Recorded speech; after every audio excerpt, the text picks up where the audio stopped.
Nous revoici sur notre montage, sur comment débuter avec uniquement des photos, mais avec les clips vidéo ça peut marcher aussi bien sûr, hein. Donc nous allons apprendre aujourd'hui un petit peu les générateurs et surtout le titrage. Alors nous allons commencer à aller chercher un générateur. Ça se trouve donc dans la bibliothèque d'effets, dans les transitions, vidéo et générateur. Nous allons prendre une couleur opaque. Alors à quoi sert ce genre de... On peut changer les couleurs, on peut diminuer le temps, etc. Vous voyez, tout est possible. Quand on est dessus avec la timeline, tout est noir, évidemment, puisque la couleur ici, vous voyez, elle est noire. Alors à quoi ça sert? Ça sert surtout, par exemple, au début et à la fin d'un montage, de finir et de faire un fondu de départ et d'arrivée au noir. Ça permet, par exemple, au cinéma, quand vous faites une projection, de savoir que quand ça démarre, c'est du noir, les gens s'arrêtent de parler, et puis on commence à éteindre les lumières pour que le montage commence. C'est un petit artifice de technique. Et on commence pas un montage directement de but en blanc comme ça.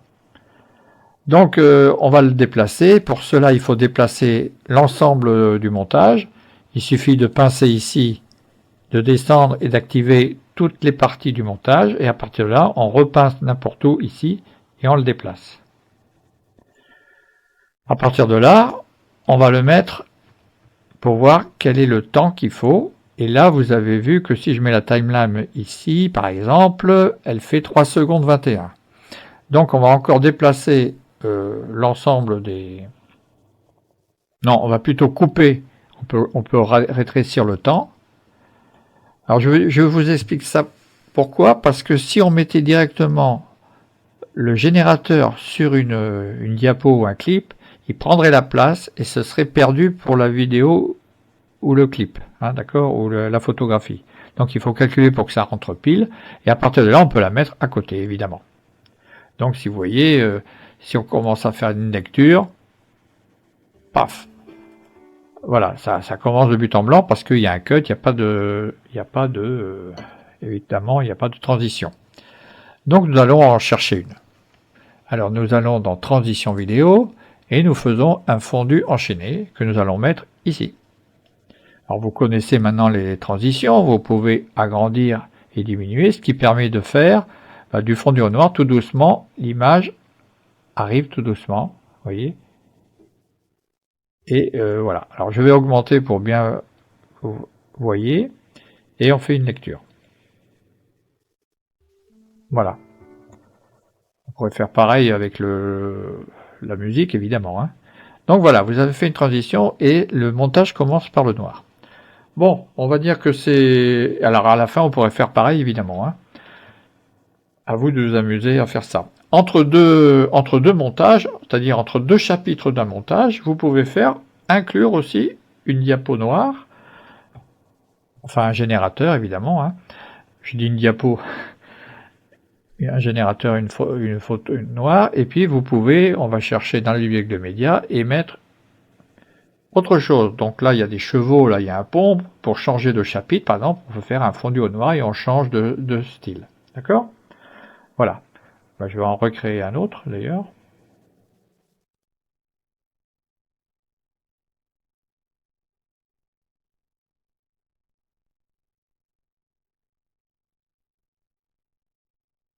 Voilà, vous savez faire maintenant, hein. Voilà. On peut mettre une transition si on veut, mais on ne va pas le faire. Bon, maintenant, nous allons passer au titrage. Alors, je diminue un peu le montage. Et nous allons aller dans titre, ici. Nous allons prendre ici le texte, pas les autres pour le moment, surtout pas le texte plus avec un petit flash, mais le texte tout simplement. Et je vais le mettre ici. Alors, si je mets la timeline dessus, vous voyez que c'est une photo noire avec le mot titre. Alors, qu'est-ce que c'est que cette photo noire? C'est un générateur un peu spécial qui permet de mettre des titres.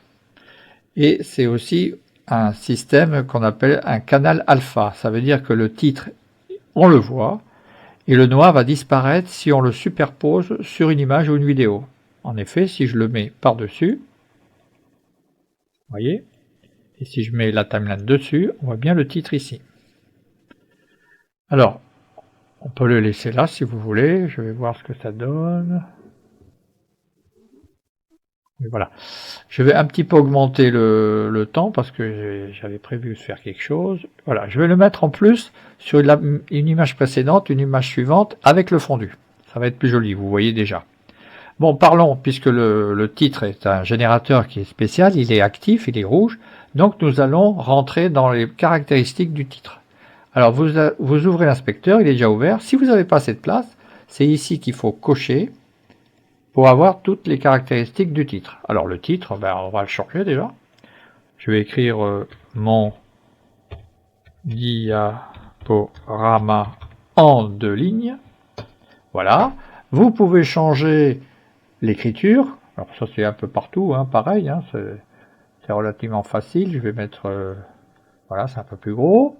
Vous pouvez le changer de couleur.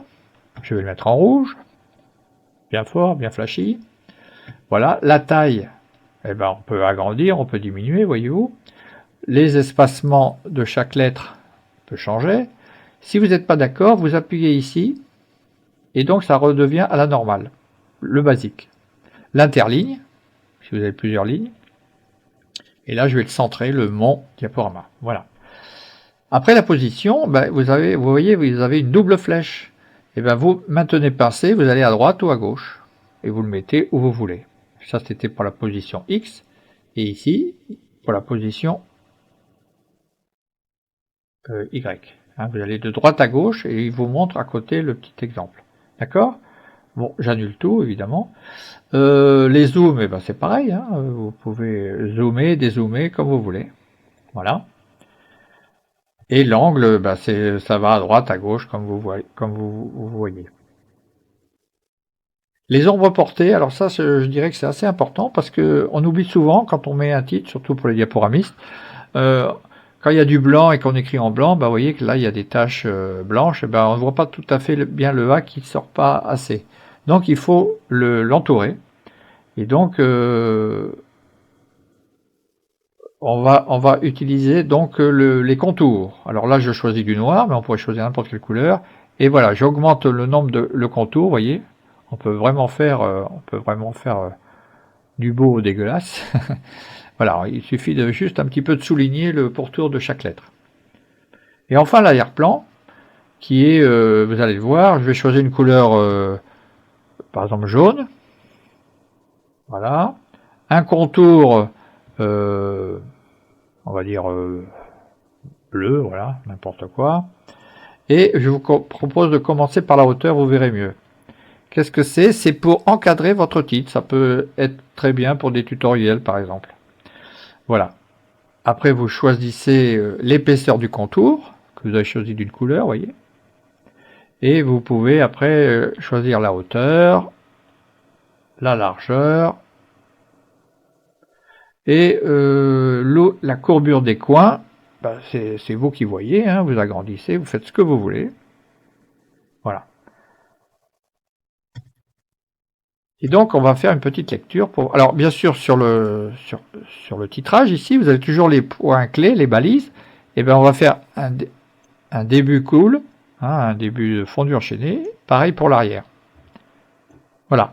Et nous faisons une lecture pour voir ce que ça donne. Attention.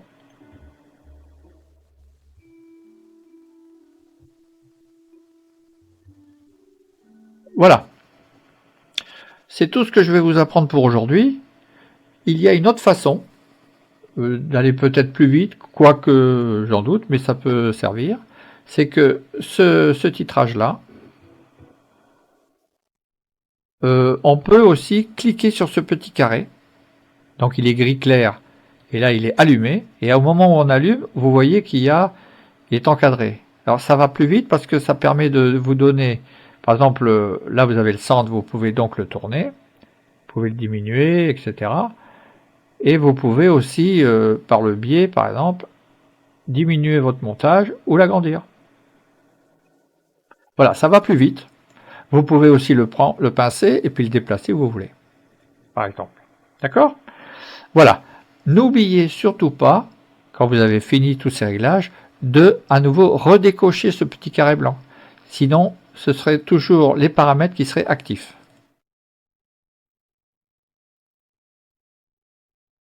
Et puis maintenant, on peut travailler sur autre chose.